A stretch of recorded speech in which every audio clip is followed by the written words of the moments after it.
For the first 1,000 years, Christianity was one united church.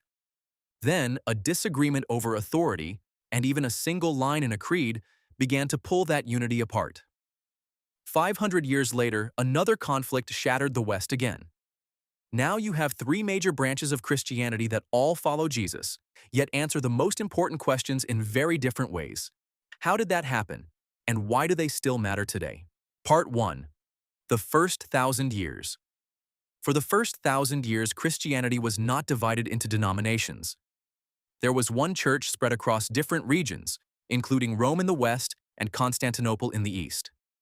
Christians shared the same core beliefs about Jesus, the Trinity, and salvation. Church leaders met in councils to settle disputes, and worship centered on the Eucharist. But unity on the surface did not mean uniformity underneath. The western part of the church developed in a Latin-speaking world shaped by Roman law and structure. The eastern part grew in a Greek-speaking world that emphasized philosophy and shared leadership. Over time, these differences began to affect how Christians understood authority, theology, and even worship. Eventually, those differences led to the first major split. Part 2. The day the church split in two.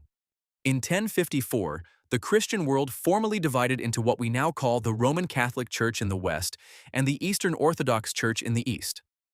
At the center of this split was a simple but decisive question: who has the final authority in the church? In the west, the Pope, as Bishop of Rome, claimed universal authority over all Christians. In the east, church leaders rejected that claim and held that authority should remain shared among bishops meeting in councils. At the same time, a theological dispute intensified the conflict. The Western Church added the word filioque, meaning "and the Son," to the Nicene Creed. The Eastern Church objected, arguing that no single region had the right to change a statement agreed upon by the whole church. Tensions escalated until both sides excommunicated each other. Although this moment is often used to mark the split, the division became far deeper in 1204 when Western Crusaders attacked Constantinople and desecrated its churches. That event left a lasting divide that still affects relations today. From that point on, Christianity existed as two major traditions: Catholic in the West and Orthodox in the East. Interesting fact 1. The split wasn't sudden in 1054. That date marks a key moment, but tension had been building for centuries before. Part 3. East meets West. At the altar. Even though Catholics and Orthodox Christians share many beliefs, their differences become clear when you look at how they understand authority, salvation, and worship. In the Catholic Church, authority is centralized in the Pope, who is seen as the successor of the Apostle Peter and the visible head of the Church. In contrast, the Orthodox Church follows a conciliar model, where bishops govern together and no single leader has universal authority. Their understanding of salvation also reflects different emphases. In Western theology, sin is often described in legal terms, focusing on guilt and forgiveness.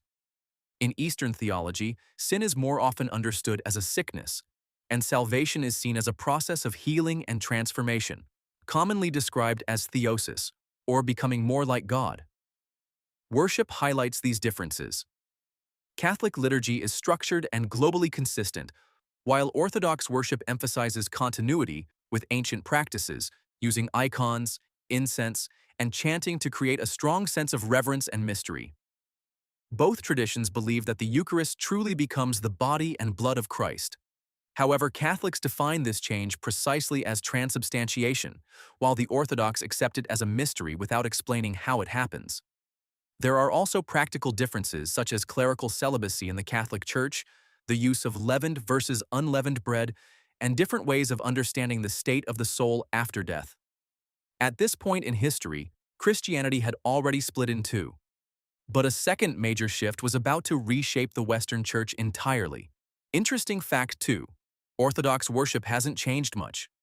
Many elements today are very close to early Christian worship practices. And the centralized system of the Catholic structure makes it possible to maintain consistent teaching worldwide. Part 4. The West splits again. In the early 1500s, growing concerns about corruption and theological disagreements led to the Protestant Reformation. A central figure in this movement was Martin Luther, who challenged certain practices of the Catholic Church. What began as a call for reform quickly developed into a break. The core issue shifted from who leads the Church to what defines truth. Protestant reformers argued for sola scriptura, meaning that Scripture alone is the highest authority for Christian belief and practice, rather than Scripture together with church tradition. This also reshaped the understanding of salvation. Many Protestant traditions emphasized sola fide, teaching that a person is justified by faith alone, rather than through a combination of faith, works, and sacramental life. Another major shift was the idea that every believer has direct access to God without needing a priest as a mediator, often described as the priesthood of all believers. As the movement spread, it led to the formation of many different denominations. Unlike the Catholic and Orthodox churches, Protestantism developed without a single central authority, resulting in a wide range of interpretations and practices. Interesting fact. 3. Martin Luther didn't intend to start a new church. He wanted to reform the existing one. His writings spread rapidly because of the printing press, something earlier reformers didn't have. Part 5. One faith. Three paths. At a high level, the differences between these three traditions can be understood through a few key areas. Catholicism maintains a centralized authority in the Pope and teaches that divine truth is preserved through both Scripture and tradition. Orthodoxy emphasizes continuity with the early Church through shared leadership and ancient practices. Protestantism places primary authority in Scripture alone and often emphasizes personal faith and interpretation. Their understanding of salvation also differs. Catholic and Orthodox traditions generally teach a cooperative process involving both God's grace and human response, while many Protestant traditions emphasize justification by faith alone. Worship reflects these differences, with Catholic and Orthodox services centered on sacrament and liturgy, and many Protestant services centered preaching and Scripture. Part 6. Why this story matters. Understanding these differences isn't about choosing sides, it's about understanding how we got here. Christianity didn't split overnight. It fractured slowly, through language, power, culture, and conscience. And those fractures still shape how millions of people experience God today. So the next time you walk past a cathedral, an Orthodox church, or a Protestant gathering, you'll know, behind every style of worship is a long human story of faith, disagreement, devotion, and the search for truth. And that story is still being written. I hope you enjoyed this overview. Let me know in the comment below if you'd like me to do a deep dive into any of these traditions.